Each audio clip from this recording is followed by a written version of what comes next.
Hello, once again, welcome to all to my video. Today we are going to discussing about strain gauge. Last class we will be discussing potentiometer. Today we are discussing a strain gauge. What is a strain gauge? Strain gauge is a sensor whose resistance varies with applied force. It's a sensor whose resistance that means it is also act as a variable resistor. We may say it is a variable resistor also. It's a whose resistance varying with respect to the applied force.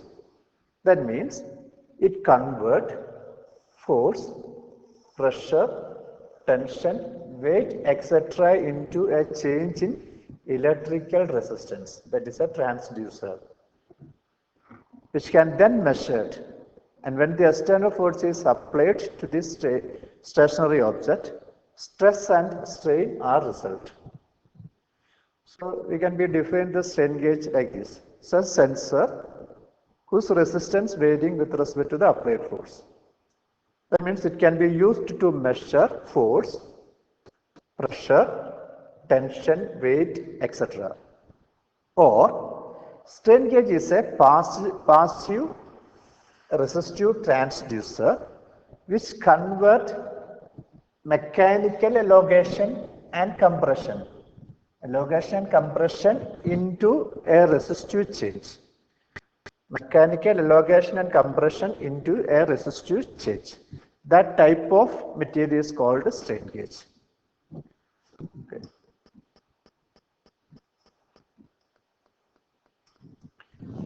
Then working principle of strain gauge. How can we define? How can we conclude how the strain gauge is working? Strain gauge work on the principle of electrical conductance, and it depends upon the conductor's geometry.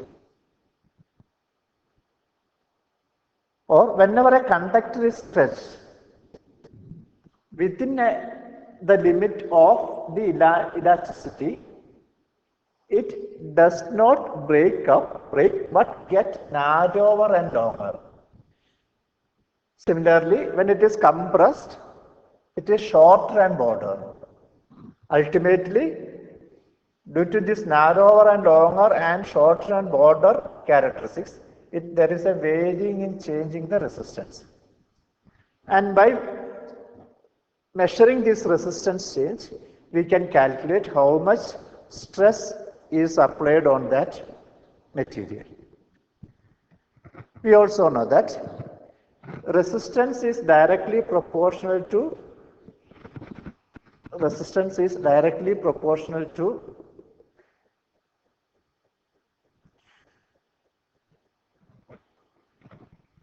L and inversely proportional to the area of the conductor. That means if this is a conductive material, have a length L and area of cross section A, then R is directly proportional to L divided by A, or this R is equal to rho into L divided by A, where rho is the resistivity of the material and L is the length of this conductor. This is the L, and the A is the area of the conductor. And rho is the resistivity in ohm per meter. The change in the shape and size of the conductor is also alter length and cross-sectional area, which evenly affect the resistance. So this is the basic principle, that is R is equal to rho into L divided by A. So by using, this is the basic principle of strain gauge. By applying the stress or strain on a material, its length or area of cross section is varying, and corresponding there is a variation in the resistance of the material, and this resistance is measured using some rules. We can convert it into voltage or current. So the principle of strain gauge is again defined here. This is a conductor with a area of cross section A, length is equal to L. By applying some axial force, it is stretched. So length will be increased by L plus delta L. Length is increased by L plus delta L, and the area of cross section is decreased by A minus delta L. So this is the basic principle behind the strain gauge. So if the axial force applied to the element to cause a stretch, there's a stretch is there. Due to this stretch, the length is varied by delta L, as shown in the above figure. And the cross-section area is decreased by delta L. So this ratio is called gauge factor. That is, the resulting resistance change delta R divided by R to the change of length delta L divided by L is called gauge factor, or gauge factor is defined as G is equal to delta R divided by R or divided by delta L divided by L. And the gauge factor of metal is about 2, whereas gauge factor of silicon is about 120. So this is how we can define the gauge factor of a material. Then next we see the measurement of strain with the strain gauge. Now in practice, the change in the strain of an object is very small quantity which can only be measured by Wheatstone bridge. These small changes, all these small changes can be measured by using Wheatstone bridge. Here we saw the Wheatstone bridge circuit. There is two network is there, that is R1 and R2, R3 and R4. These two are voltage divider networks. The output is measured across this V0. That is across this R2 and R3.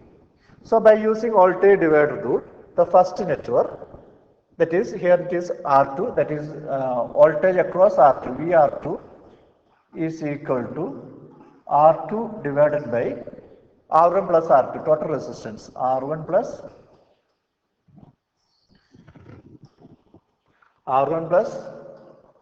R2 into applied voltage. Applied voltage here is equal to VEX. Then the voltage across this terminal, that is R3 is equal to VR3 is equal to R3 divided by R3 plus R4 into VEX. And this is minus voltage, this is plus voltage. So if this bridge is balanced, that means VR2 is equal to VR1, VR3. VR2 is equal to VR1. That condition is occur when R1 is equal to R2 is equal to R3 is equal to R4. In that case, this voltage V0 is equal to 0. That is called bridge is balanced. Bridge is balanced. The output voltage is given by this equation. And now if both the resisted values are same, we call the bridge is balanced. That means R1 divided by R2 is equal to R2 divided by R3. Then the output voltage is V0 is equal to 0 and the bridge is said to be balanced. So any change in the value of R1, R2, R3, R4 will therefore change the output voltage. So if the bridge, that is R1 divided by R2, R1 divided by R2 is equal to R4 divided by R3. In this condition, the output voltage V0 is equal to 0. V0 is equal to 0. That is called balanced condition. If there is a change in any one of these resistors, for example, there is a change in R4. Then there is an output voltage V naught is equal to varying corresponding to the change in this resistive value. So, or if we replace the resistor R4 with a strain gauge, the even minor change in its resistance will change the output voltage Vx, which is the function of strain, and the equivalent strain output and voltage output is always have a relation 2:1. So thus we can calculate the change of resistance that is due to the strain applied to that material by using the Wheaton's bridge. So there is a principle behind this strain gauge. Then we see the characteristics of the strain gauge. First one, they are highly precise and don't get influenced due to the temperature changes. Another thing that varies the resistance of a resistive material is the temperature change. That is temperature coefficient of material. Corresponding to the temperature coefficient of the material, the resistance of the resistor is also varying. But here, they are don't get influenced due to the temperature change. They are ideal for long distance communication as the output can electrical signal. Third one, strain gauge require easy maintenance and have long operating life. Fourth, production of strain gauge is easy because of simple operating principle and small number of components. Fifth, strain gauges are suitable for long-term installation. However, they require certain precautions while installing. And sixth, they are fully encapsulated for protection against handling and installation damage. And last one, the remote digital readout of strain gauge is also possible. So these are the characteristics of strain gauge. Then applications of the strain gauge. So these exceptional features enable these gauges to use in the field of geotechnological engineering to monitor structures like dam, tunnels, etc.